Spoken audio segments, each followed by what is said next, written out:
That particular day, before the weather broke, we knew that something was going to happen. When I woke up that morning, the weather, I walked outside and I came back in. I told my wife, we're in for a bad day.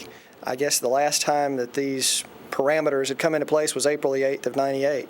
The weather was unstable. It just had that feeling in the air. 72 degrees on December 16th is not particularly usual. The humidity, it just had a bad feel to it.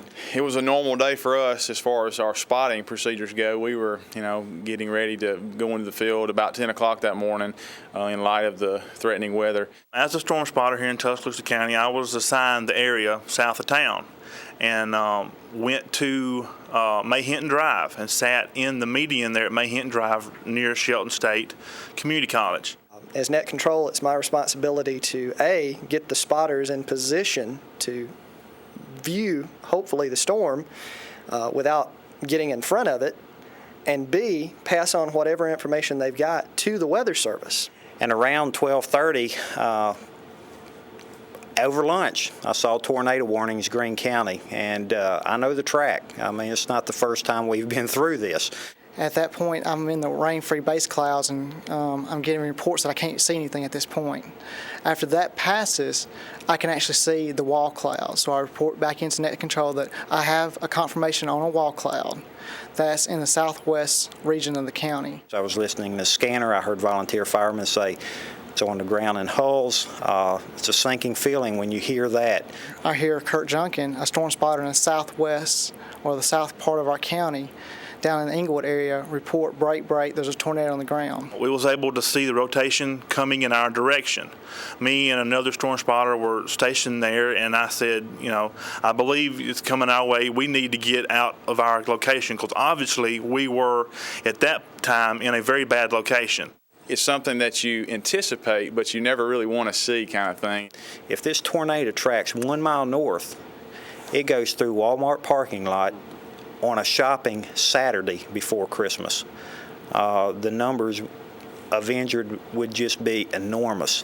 And not knowing the exact track of the storm, how the thing was going, it still was a decision to get out of the way of the storm. I said, I'm going to cut across the 69, and so I did, and about 2 blocks later, I saw Hinton Place, and reported back that I had a visual on Hinton Place with heavy damage.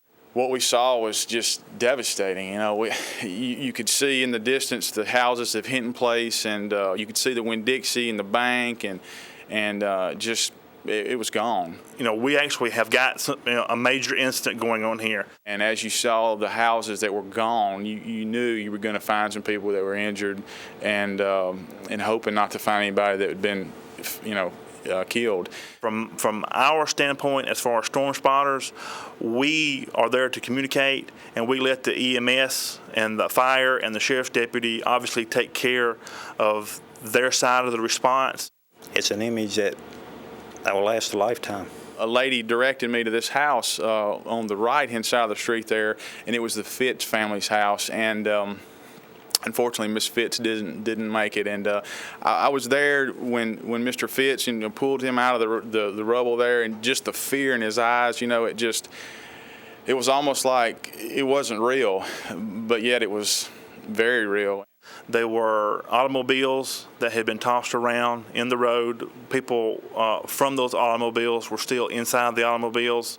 Some of the most critical injuries that we had that were life-threatening, not the fatalities, but the critical injuries came from the 69 highway with individuals being in cars. I can assure you one place you do not want to be in a tornado is in a car.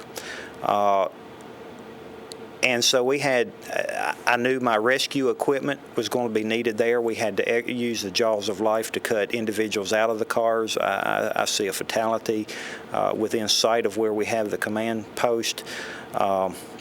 And so that's the first area we get to, and I know they're all serious injuries, and that's where we start working from. Seeing Winn-Dixie completely gone and seeing Hinton Place, the houses that was there on the hill just completely gone. And debris all on the road. I see the fires trucks and the paramedics starting to roll in. The damage and stuff really didn't hit you immediately because you kind of see the personal aspect where there's people that need attention first. Living in that area for almost 20 years, that's just, my heart just sinks at that time. And it's, what do I do now? I was extremely pleased, amazed of the response that other fire departments gave from across the state. Jefferson County was extremely generous in their support. Surrounding counties, Bibb County, Greene County, Hale County, I believe, sent 4 ambulance units up.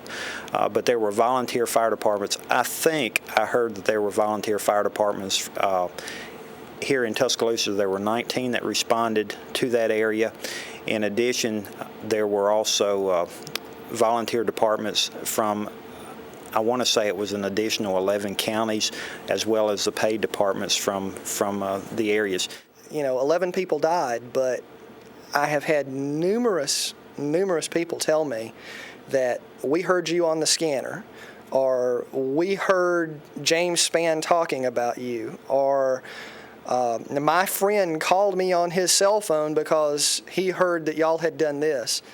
And when someone walks up to you and says, hey, I just want to say thank you because that's my house and the only thing left standing is my bathroom, but I was in the tub and had been there for 10 minutes because of the warning y'all put out.